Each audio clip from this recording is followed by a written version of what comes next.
Bonjour à tous. Aujourd'hui, je voudrais parler d'une parole, la parole de l'armure céleste. Et donc ça, c'est par le discernement, par l'affermissement de la parole de Dieu.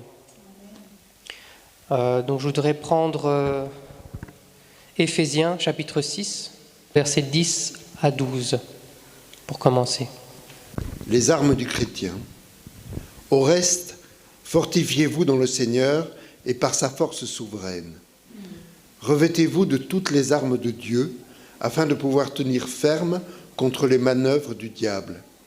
Car nous n'avons pas à lutter contre la chair et le sang, mais contre les principautés, contre les pouvoirs, contre les dominateurs des ténèbres d'ici-bas, contre les esprits du mal dans les lieux célestes. Amen. Amen. Donc ici, on montre le diable qui est rusé. On parle de quelqu'un qui est malin, quelqu'un... vous savez que Satan est là depuis des milliers d'années, il est ici sur la terre bien plus longtemps que nous. Donc lui, il a fait toutes les guerres qui puissent exister. D'ailleurs, c'est lui-même qui a mis les guerres qu'on a aujourd'hui, qui a mis les guerres qui sont passées avant. C'est lui-même qui est l'instigateur de tout ça. C'est-à-dire que Satan, il a déjà maîtrisé l'art de la guerre. C'est-à-dire que tout ce que vous faites, Satan a déjà de l'avance sur vous. Il sait déjà que si vous faites ça, il va passer par là. Vous faites ça, il va passer de l'autre côté. En haut, en bas, à gauche, à droite, il est partout. Peu importe ce que vous fassiez. Et c'est pour ça que Dieu demande que vous revêtiez de l'armure céleste dont on va parler tout à l'heure. Parce que quand vous êtes ici à l'église, Satan ne va pas rentrer ici pour vous attaquer. Satan, il va attendre, le culte se finit, on est content, tout est bon, on monte, voilà. Là, il attend maintenant. Quand vous avez reçu la bonne parole de Dieu, maintenant il va vous éprouver. Est-ce que vous avez reçu la parole de Dieu comme il faut? Ou bien vous l'avez reçue, mais vous n'êtes pas encore affermi. Ça, c'est Satan. Parce qu'il vous attend, il va voir, il va dire « Ah, le voilà, il est là. On va voir. » C'est lui qui chantait « Ah, ok, ça va. » C'est lui qui chantait fort dans les combats, c'est ça. Satan, il va venir, il va voir si tu es fort dans les combats. Il va commencer d'abord, tu vas sortir, il va te mettre des problèmes avec ta femme. Il va mettre des mots dans la bouche de ta femme pour te blesser, pour atteindre ton cœur. Parce que Satan ne va pas attaquer ton esprit. Satan, il va attaquer ta chair, qui va communiquer à ton esprit tes sentiments, qui va communiquer à ton âme d'agir maintenant. Pourquoi? Parce que l'esprit, il reçoit les instructions du Saint-Esprit. Si tu es en Christ. Si tu n'es pas en Christ, tu reçois les instructions des démons, les mauvaises pensées. Et c'est ça maintenant, si tu es un fils de Dieu, ton âme va agir selon Dieu. Si tu es un fils de Satan, ton âme va agir selon l'esprit de Satan. Parce que l'âme, c'est ta nature. C'est là où se trouve ta nature. C'est ça qui dit, parce que ton âme se trouve dans ton sang. Et c'est là où Jésus-Christ aussi se trouve. On dit que si tu proclames que Jésus-Christ est Seigneur, si tu crois en lui, tu es sauvé. Tu es maintenant devenu fils de Dieu, non pas de la volonté de la chair, non pas de la volonté du sang, ni de l'homme, mais de la volonté de Dieu. Et c'est ça qui fait ta nature. C'est pour ça que quand tu sors maintenant de l'église, Satan maintenant, il va commencer à mettre des disputes entre toi, tes enfants, toi, le pasteur, toi, ta femme. Il va commencer, il n'a pas tenu la porte pour moi, tu reçois la porte dans la figure, et toi, au lieu d'agir avec un cœur de Dieu, tu commences déjà à te fâcher. Ça, c'est Satan. Parce qu'il ne va pas t'attaquer ici. Il va attendre dehors. Parce qu'il a ses tactiques. Les tactiques que toi, tu ne t'y attendais pas. Toi, tu te dis que tu as reçu une bonne parole, tu es content et tout, et boum, ça arrive. Et si ce n'est pas ici directement à l'église, quelqu'un va t'appeler, va te dire « Ah, pendant que tu étais à l'église, ta maison a brûlé. » Voilà. Ça, c'est comme ça que Satan attaque. Parce qu'il y a des niveaux. Satan peut attaquer tout doucement. Ceux qui ne sont pas affermis dans la parole, Satan les attaque un petit peu. petit à petit. Ceux qui sont affermis dans la parole, les prophètes, les pasteurs, les vrais chrétiens qui sont affermis solidement dans la parole, ce sont des grosses attaques. Il y a des niveaux pour Satan. Si on peut lire rapidement Hébreux chapitre 5, versets 13 à 14. Or, quiconque en est au lait n'a pas l'expérience de la parole de justice, car il est un enfant.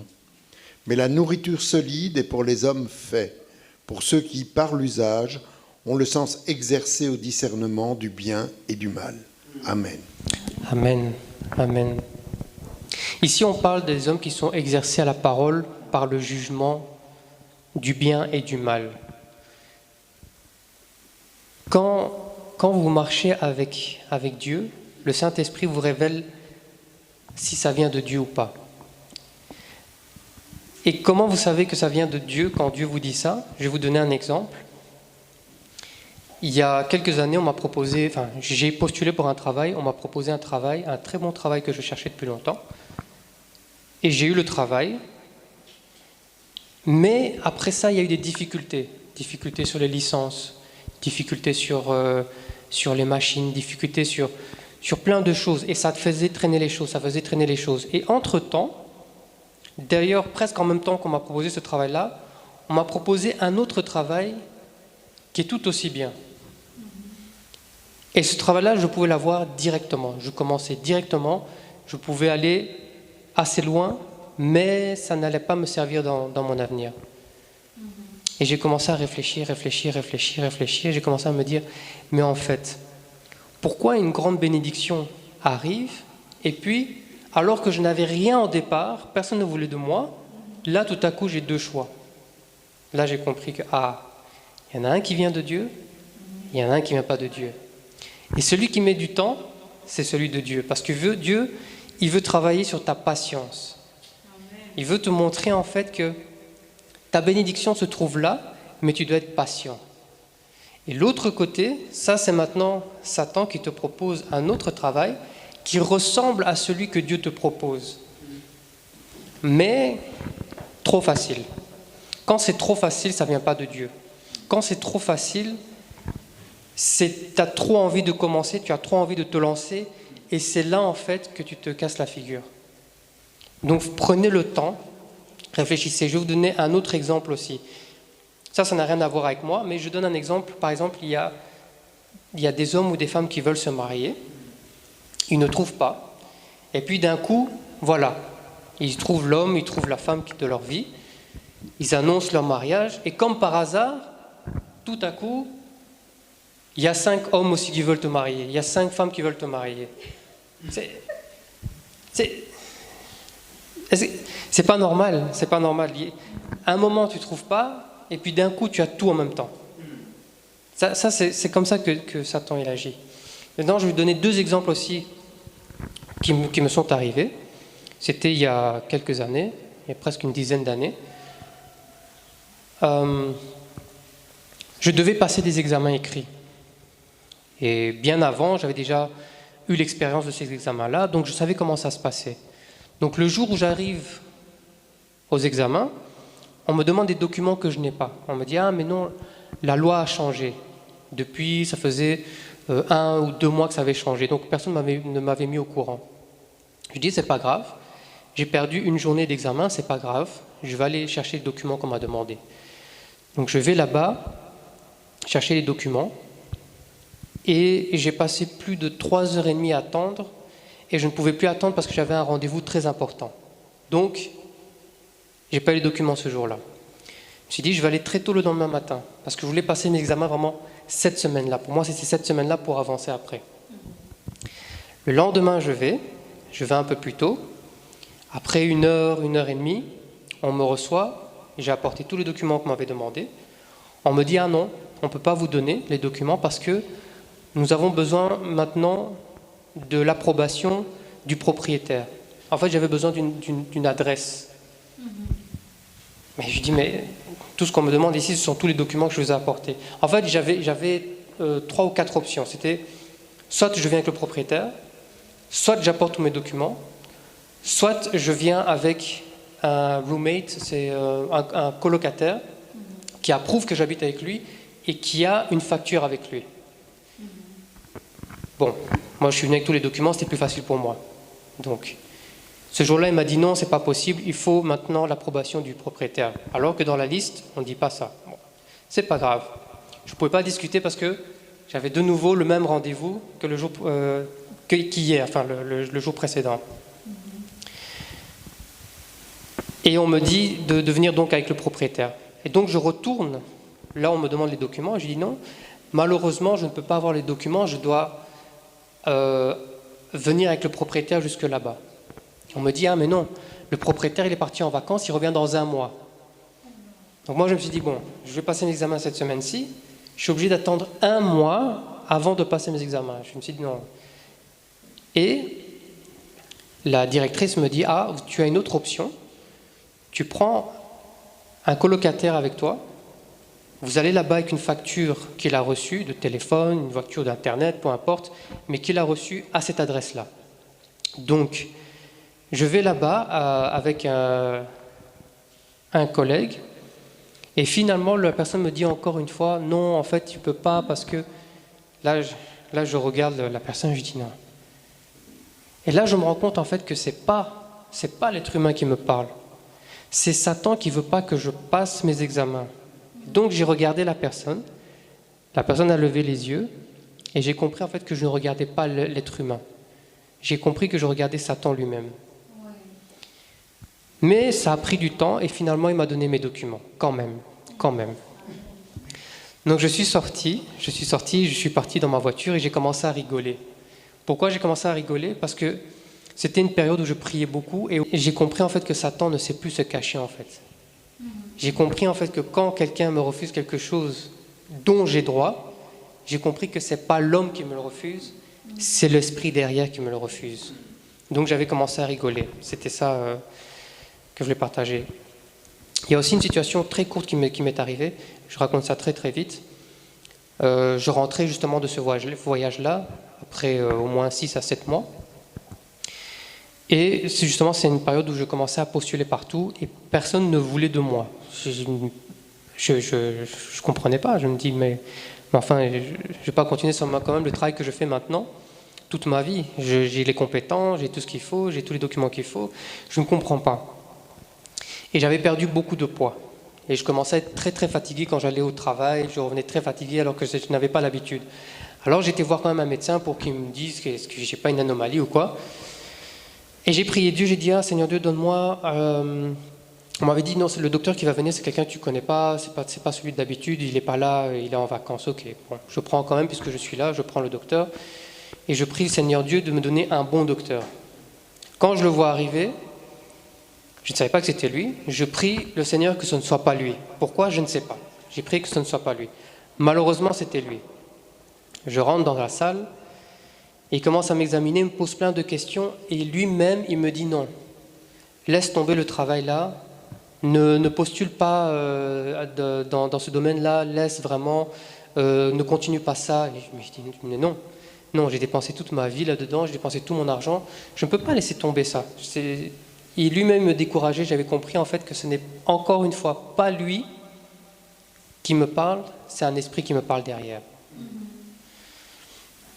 Et dernière anecdote, c'était dernièrement, avant d'avoir le travail justement pour lequel je priais, j'avais été chez un autre docteur spécialisé, et ce docteur-là ne m'avait pas prévenu d'apporter certains documents. Donc je courais partout pour avoir ce document-là ce jour-là, parce que si ça traînait, je faisais traîner encore plein de choses. Donc je courais à gauche, à droite. Donc quand le docteur a pris ma pression, elle m'a dit, ah non, la tension là est trop haute, ça ne va pas pour moi, je ne peux pas te donner la licence médicale, mais bon, je vois que ici les Américains ont accepté ta licence, donc je vais te donner ça. Non, elle ne m'a pas dit ça, elle m'a dit, mais je vois que les Américains ont accepté. Donc je lui dis, enfin dans ma tête, je commence à prier, je dis oui, effectivement, si les Américains ont accepté, tu n'as aucun droit de bloquer ça. Et ce docteur-là, en fait, c'est un docteur qui n'a pas de sympathie, qui te parle comme si tu étais rien. Et j'avais déjà été voir ce docteur-là plusieurs fois avant, mais cette fois-là, elle ne veut pas me donner la licence. Elle ne veut pas me donner cette licence médicale. Donc j'avais prié Dieu, j'avais dit non, Seigneur Dieu, ce n'est pas elle qui décide, c'est toi qui décides. Les Américains ont dit oui, elle n'a pas le droit de dire non.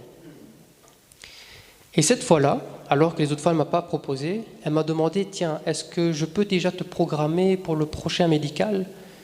Et je dis, ah non, je ne sais pas si je serai là. Pourquoi ? Et à ce moment-là, j'ai compris quelque chose. À partir du moment où elle m'a proposé de venir chez elle, j'avais compris que malgré toutes les barrières que j'avais eues, parce que même en ayant la licence médicale, ne voulait pas dire que j'allais obtenir le travail. C'était juste pour montrer que j'avais toutes les compétences, que j'avais réuni tous les dossiers.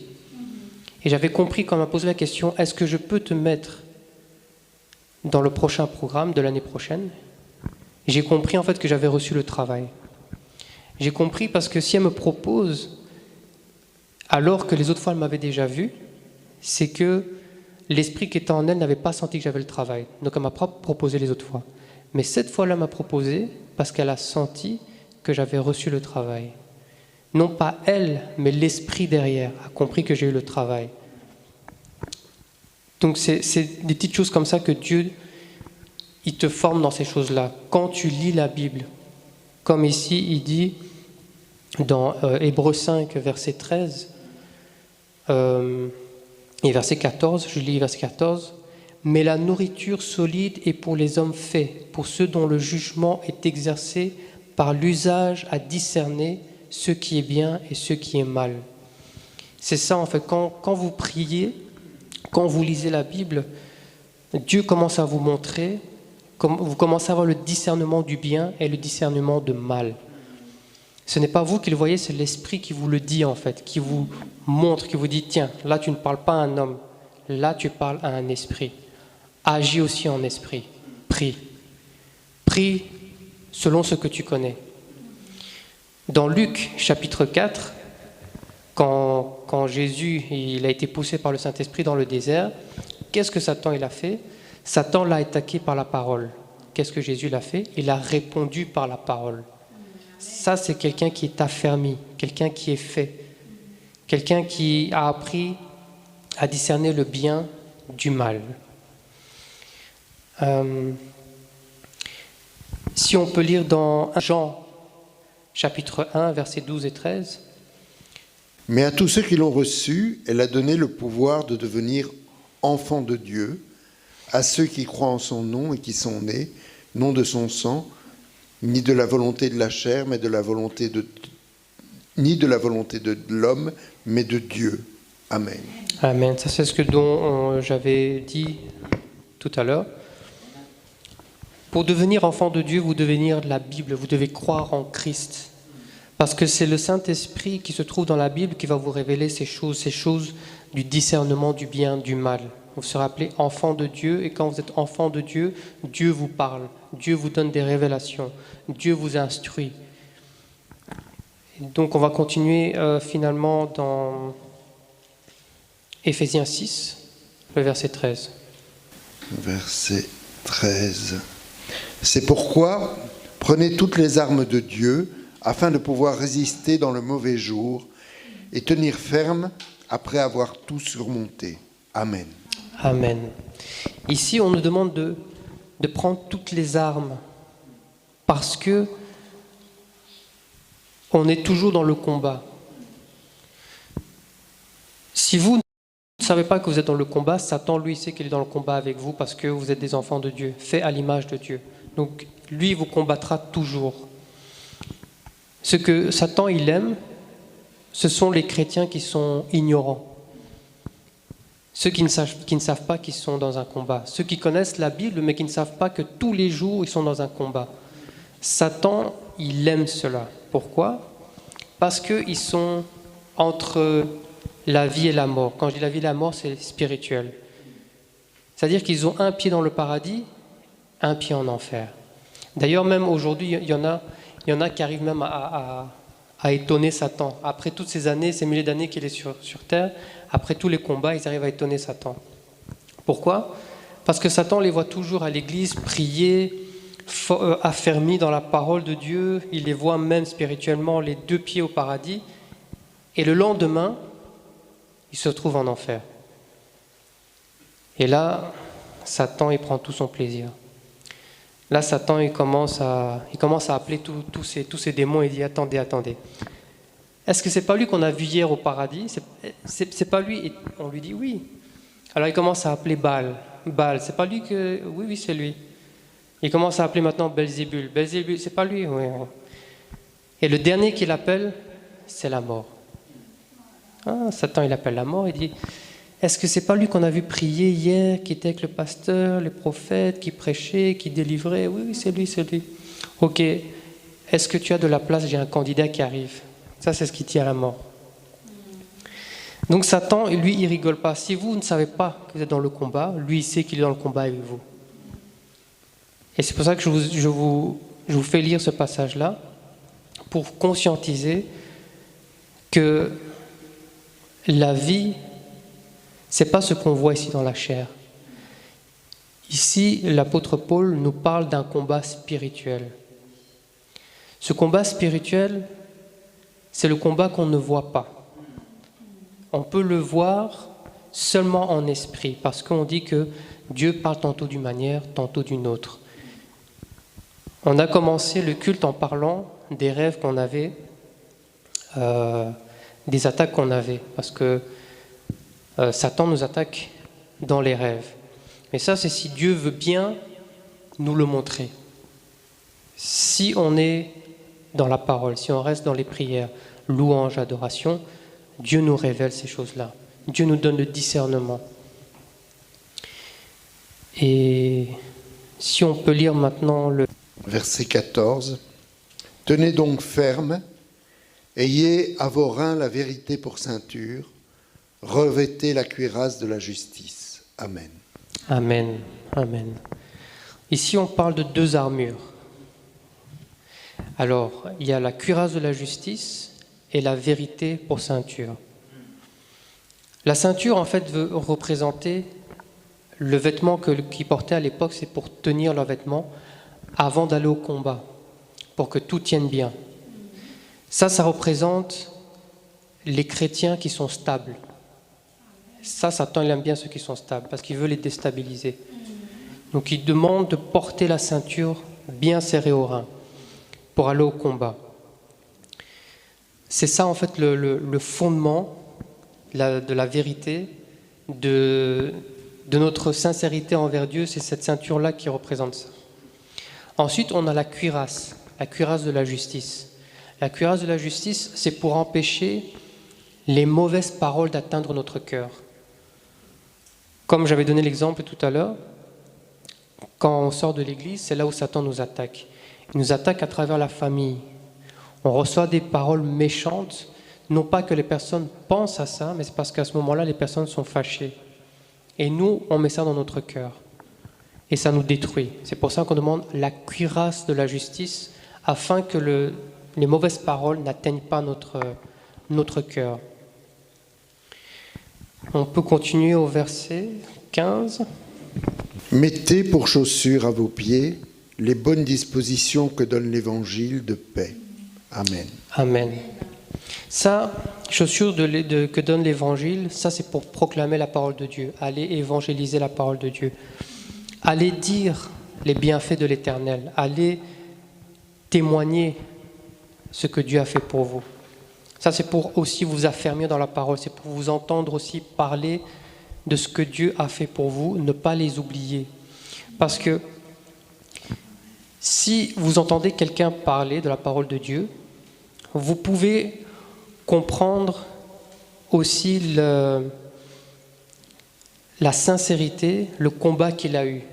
S'il n'a pas eu un grand combat, sa parole, vous allez l'entendre, la comprendre, mais elle ne va pas vous atteindre aussi fort que ça.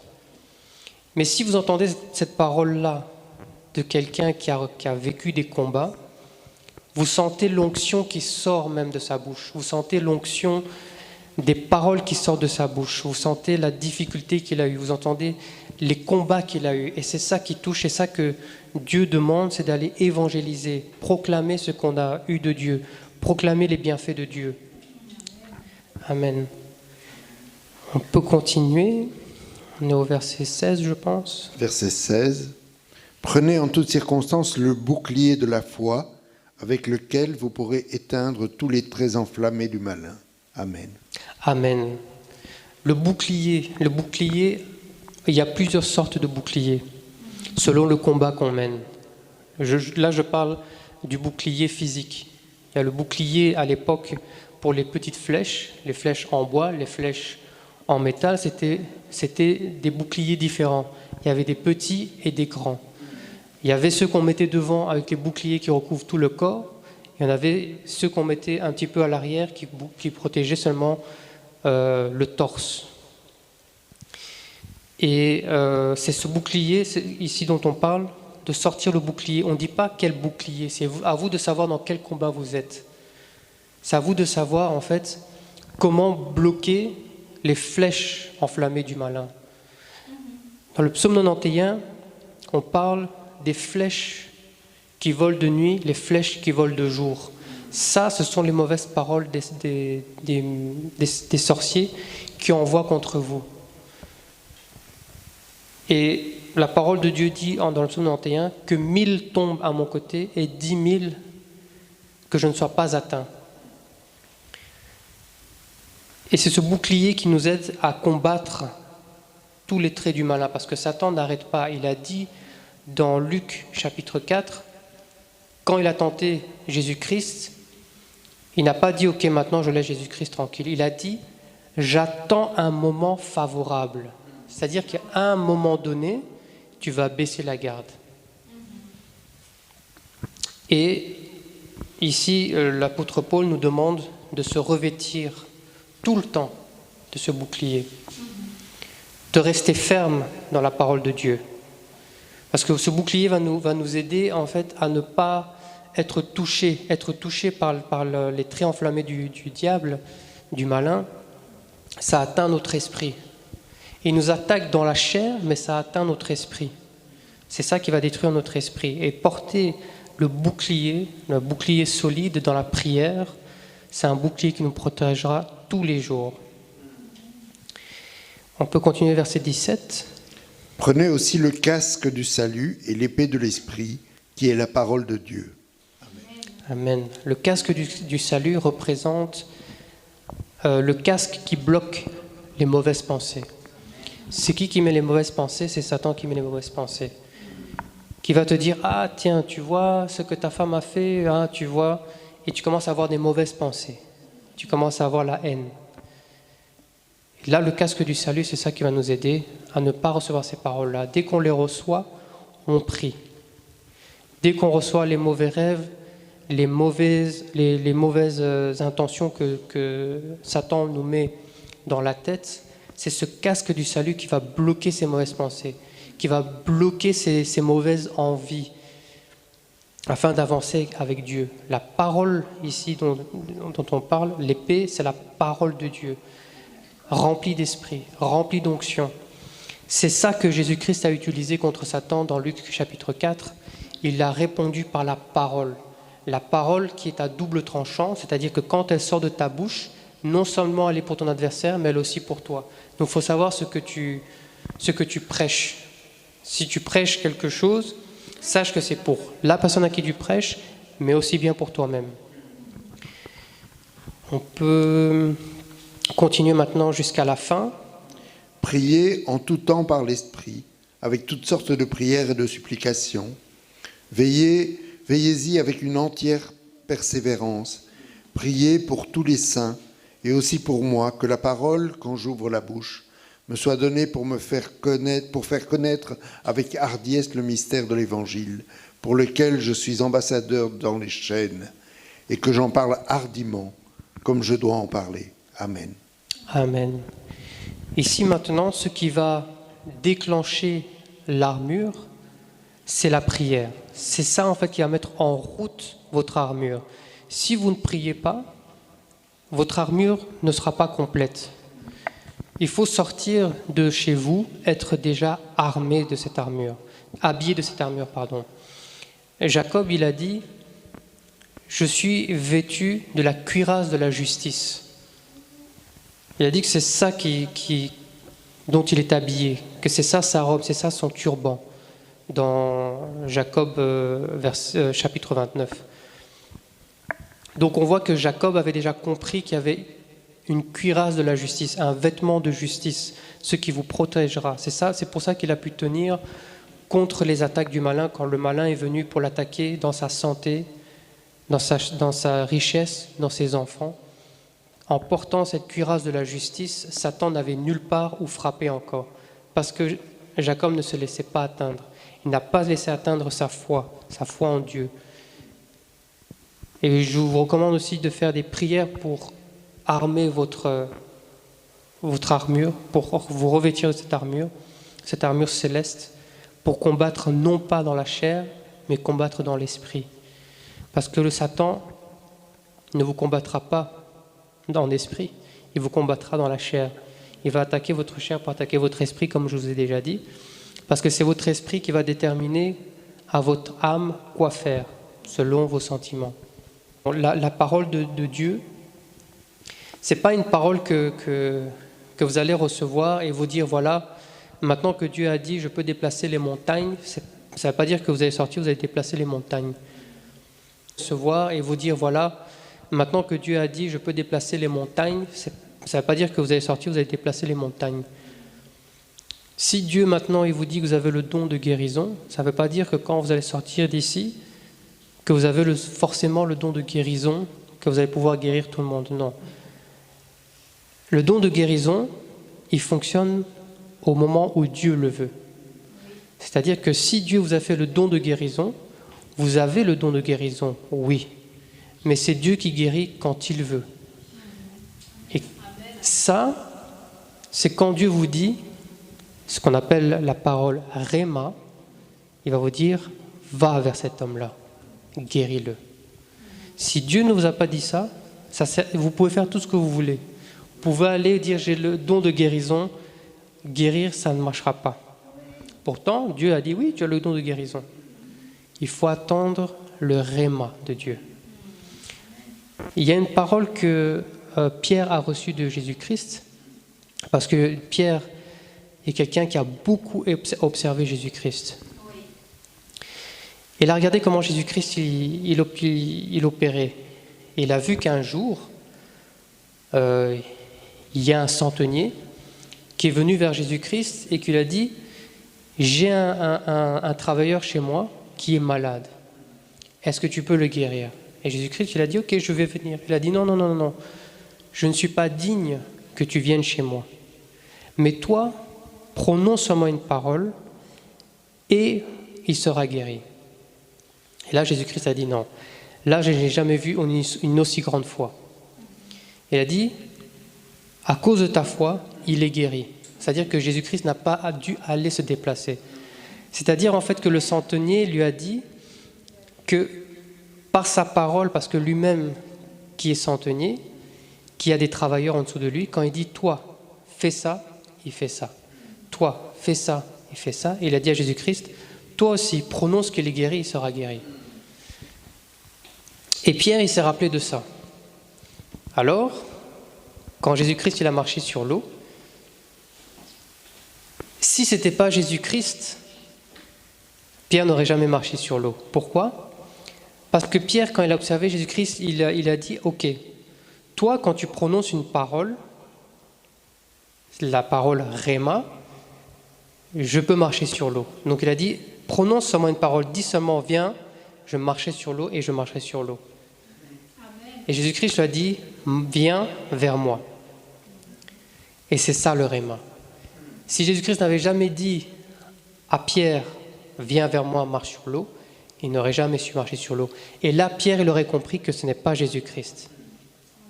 Parce qu'il a compris que quand Jésus-Christ prononce une parole, la parole Réma, ça se réalise. Donc quand vous recevez la parole de Dieu, recevez-la, mais attendez le Réma de Dieu. Attendez que Dieu vous donne l'ordre de faire quelque chose. C'est ça l'obéissance de la parole de Dieu. Amen. Et donc, c'est quand vous recevez la parole de Dieu, on peut pas maintenant vous déloger de la parole de Dieu. On ne peut pas vous déloger de la parole de Dieu. Pourquoi? Parce qu'il y a le Saint-Esprit qui témoigne à mon esprit, la parole de Dieu dit. Pourquoi? Parce qu'il y a beaucoup qu'on appelle des religions. Et d'ailleurs, Christ n'a apporté aucune religion, petite parenthèse. Christ, il est seulement venu apporter l'évangile, il est seulement venu dire que le royaume des cieux est venu vers nous. C'est à nous maintenant de prêter attention à Dieu. Et quand maintenant vous recevez la parole de Dieu, que vous êtes affermis dedans, on peut vous amener tous les évangiles du monde, n'importe laquelle, vous allez savoir lequel est le vrai et lequel est le faux. Parce que vous êtes affermis de la parole de Dieu. Vous recevez la parole de Dieu. D'ailleurs, il y a plusieurs Bibles que j'ai lues. Il y en a certaines que je ne lis pas parce que Dieu m'a révélé quelles sont les bonnes Bibles, quelles sont les mauvaises Bibles. Donc, c'est-à-dire que quand je prends maintenant une Bible, si je ne vois pas le message réel, je n'accepte pas de lire cette Bible-là. Je la mets de côté. Ça ne veut pas dire que la Bible, forcément, elle est mauvaise, mais ce n'est pas la bonne traduction. Je vais donner un exemple. Quand par exemple, on dit dans les psaumes 23, on dit « Quand je marche dans la vallée de l'ombre de la mort », il y a des versions qui peuvent dire « Quand je marche dans les angoisses ». Ce n'est pas ce que la parole de Dieu dit.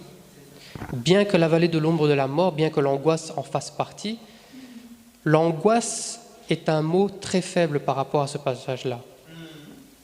Parce que l'angoisse, quelqu'un peut venir te dire et te dire ne t'inquiète pas, ne sois pas dans l'angoisse, tout est réglé, tout est arrangé. Alors que quand on parle de la vallée de l'ombre de la mort, si ce n'est pas Dieu, il n'y a personne qui peut vous sortir de là.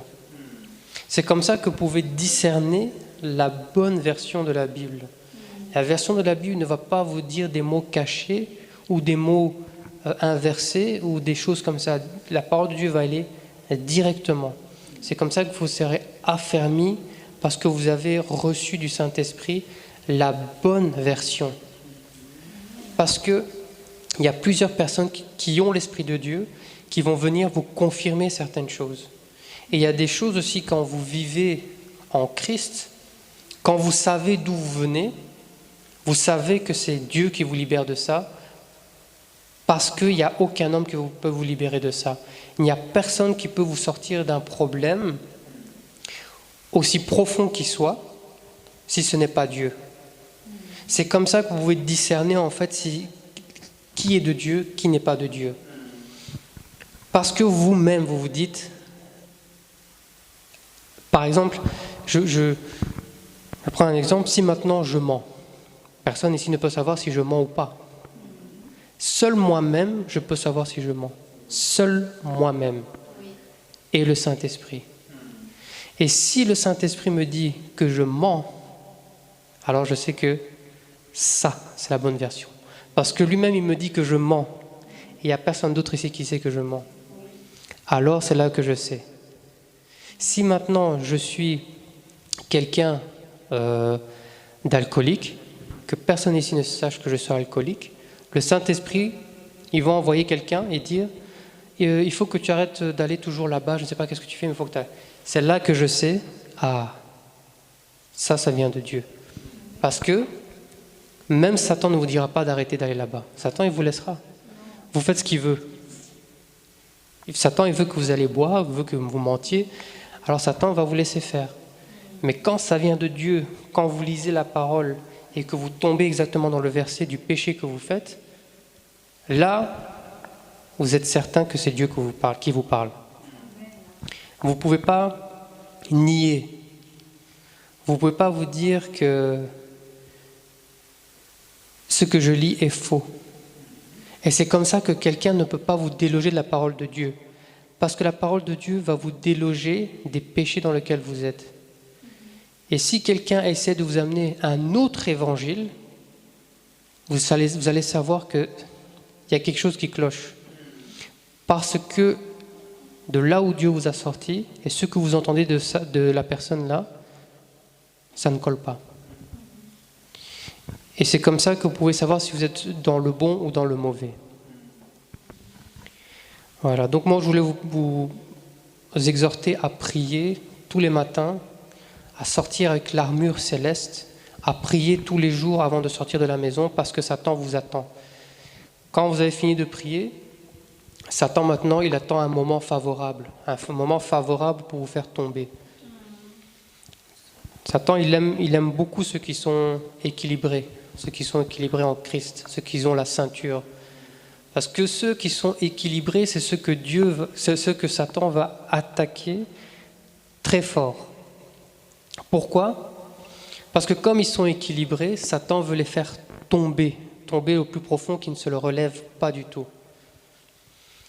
Et ne pas oublier que, comme j'ai commencé, et comme la sœur Séraphine nous a dit, il y a certains ici dans l'église qui sont attaqués, y compris moi.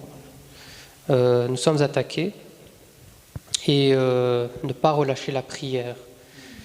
Et comment gagner le combat ? C'est en lisant la parole, en se revêtant donc de ce vêtement. Et Dieu vous donnera le discernement des esprits. Parce que Satan est très très fort là-dedans. Vous savez, il y a une parole de Dieu qui dit que c'est pendant la nuit que le malin vient semer l'ivraie. L'ivraie, c'est une sorte de blé, mais qui pousse plus profondément que le blé qu'on mange. Et dans certains cas, l'ivraie peut être un poison pour le blé qu'on essaie de faire pousser. Et nous, on peut ne pas reconnaître l'ivraie, mais un fermier peut reconnaître l'ivraie et dire non, ça c'est pas moi qui ai planté ça, ça moi je veux pas. Voilà. Mais nous, avec nos yeux comme ça, on ne peut pas différencier. Le fermier qui est là-dedans, le fermier va le voir. Le berger va le voir, parce que c'est lui aussi qui nourrit ses brebis. Ne pas oublier que tout ce que Dieu a fait, Satan a imité. Il est imitateur de Dieu.